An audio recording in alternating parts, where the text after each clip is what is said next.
UP election को लेकर Samajwadi party ने लखनऊ की कई विधानसभा सीटों पर प्रत्याशी घोषित कर दिए गए, जहां लखनऊ के मध्य विधानसभा से पूर्व में विधायक रहे रविदास मल्होत्रा को फिर से एक बार विधानसभा चुनाव की जिम्मेदारी दी गई। जहां पर हमारी टीम ने इनसे खास बातचीत की कि आखिर क्या होंगे रविदास मल्होत्रा के चुनावी मुद्दे, जिसमें हंगामा टाइम्स न्यूज के संपादक अमित कश्यप ने उनसे किए तीखे सवाल। नमस्कार, मैं अमित कश्यप और आप देख रहे हैं हंगामा टाइम्स। चुनावी रण में आपका बहुत बहुत स्वागत है। और इस समय हमारे साथ है रविदास मल्होत्रा, जो प्रत्याशी मध्य विधानसभा से घोषित कर दिए गए। सर, किस तैयारियों को लेकर के जनता के बीच में जाने वाले हैं? हम लोग लगातार 5 साल जनता के बीच में रहे हैं और जनता के मुद्दों को लेकर के हम लोग संघर्ष करते रहे हैं। जनता ने हम लोगों को सड़कों पर विकास करते हुए और संघर्ष करते हुए देखा है। इसी कारण आज जनता का मन बन गया है। परिवर्तन और बदलाव होना तय है। जब हमारे जन संघर्षों पर प्रदेश की जालिम सरकार ने जुल्म करने का काम किया तो जनता ने देखा है हम लोगों को लाठियां खाते हुए, जेल जाते हुए, और इसीलिए आज परिवर्तन होना तय हो गया है। इस जालिम सरकार का अंत होगा। 10 मार्च को बदलाव होगा और अखिलेश यादव जी प्रदेश के अगले मुख्यमंत्री होने जा रहे हैं।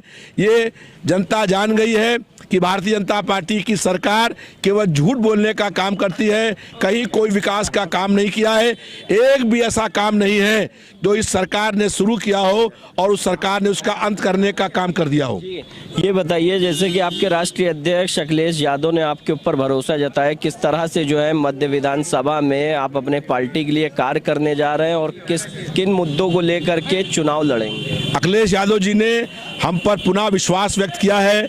हम उनका आभार व्यक्त करते हैं और जो उन्होंने विश्वास व्यक्त किया है उस पर खरा उतरने का काम करेंगे। जनता का सहयोग और जनता का समर्थन लेकर के उस विश्वास में हम लोग खरे उतरेंगे। जनता का प्यार हम लोगों के साथ में है। जनता के हर सुख में हम लोग उनके साथ खड़े रहे हैं, इसलिए जनता हम लोगों के साथ में है। जनता का को ये मालूम है कि भारतीय जनता पार्टी की सरकार केवल उनके पास कोई मुद्दा नहीं है वोट मांगने का। वो केवल चुनाव में हिंदू मुस्लिम करके वोट बांटने का काम करेंगे। लेकिन अब जनता समझदार हो गई है। भारतीय जनता पार्टी के किसी बहकावे में अब जनता आने वाली नहीं है। और यहाँ के क्षेत्र के विधायक पिछले 5 सालों से लापता हैं। जनता उनको ढूंढ रही है। आप भी ढूंढिए और ढूंढ करके उनसे मिल नहीं पाएंगे कि वो कहाँ पर रहते हैं, कहाँ पर मिलते हैं। एक मोहल्ले में, एक वार्ड में, एक गली में क्षेत्र का विधायक 5 साल में कहीं गया नहीं है। जब विधायक जाएगा नहीं तो विकास के काम कैसे होंगे? इसलिए जनता अब बदलाव करने का मन बना चुकी है। तो उत्तर प्रदेश की सरकार ने रेड अलर्ट भी आप लोगों की लाल टोपी को बताया, इसके ऊपर ये लाल टोपी हमारा गर्व है। ये लाल टोपी संघर्षों का प्रतीक है। ये लाल टोपी जो हमारा खून बहा है संघर्ष करते हुए जनता के मुद्दों को लेकर के, उस संघर्ष की प्रतीक है और ये क्रांति की प्रतीक है। उनको मालूम नहीं है, जो लोग दफन करने का काम करते हैं उनको जानकारी नहीं है कि ये लाल टोपी संघर्षों का प्रतीक है। ये लाल टोपी किसी गरीब अगर पर जुल्म हुआ है तो उसके खिलाफ हम लोगों ने संघर्ष करके अपना खून बहाया है। वो संघर्ष का खून जो है वो इस लाल टोपी में है।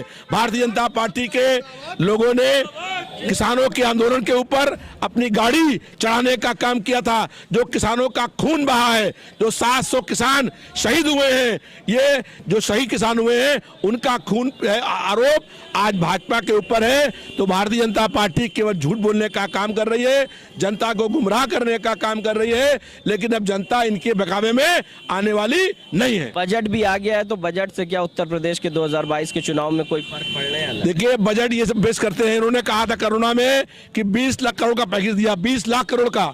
अगर किसी एक आदमी के खाते में 20 रुपये आए हों तो बताएं हमको 20 लाख करोड़ का बजट कहाँ गया? तो ये केवल झूठ बोलने का काम करती है। और बाकी तो सरकार के पास कुछ पैसा आता ही है विकास का और उसे खर्च करती है, तो हर सरकार खर्च करती है। लेकिन इस सरकार ने पैसे का दुरुपयोग करने का काम किया है। केवल इलाहाबाद का नाम बदला, प्रयागराज करा, उसमें खर्च हो गए 40,000 करोड़ रुपया। नाम बदला फैजाबाद का, अयोध्या किया, उसमें खर्च हो गए। केवल रंग बदलने में शहर का नाम बदलने में विकास का सारा पैसा खर्च कर दिया। जो हम लोगों ने समाजवादी पेंशन देने का काम किया था, 500 रुपया हर गरीब महिला को पेंशन मिलती थी, वो इस सरकार ने बंद कर दी। हम लोगों ने कहा है सरकार बनेगी तो 1500 रुपया प्रति माह गरीब महिला को पेंशन मिलने का काम होगा। और पहली कैबिनेट की मीटिंग में 300 रुपये फ्री मिलने का काम होगा। 22 लाख नौजवानों को रोजगार मिलेगा और 10 रुपए में पहली कैबिनेट की मीटिंग में पास होगा और 10 रुपए में समाजवादी कैंटीन में थाली मिलने का काम जनता को होगा। बहुत बहुत धन्यवाद दिए थे हमारे साथ में मध्य विधानसभा प्रत्याशी रविदास मल्होत्रा, जिनसे हमने बात किया और जाना किन मुद्दों को लेकर वे जनता के बीच में जाने वाले हैं और समाजवादी पार्टी 2022 में किस तरह सरकार बनाने जा रही है, इसको लेकर के हमने बातचीत की प्रत्याशी मध्य विधानसभा रविदास मल्होत्रा से। सहयोगी भरत के साथ मैं अमित कश्यप लखनऊ से इजाजत चाहता हूँ। नमस्कार।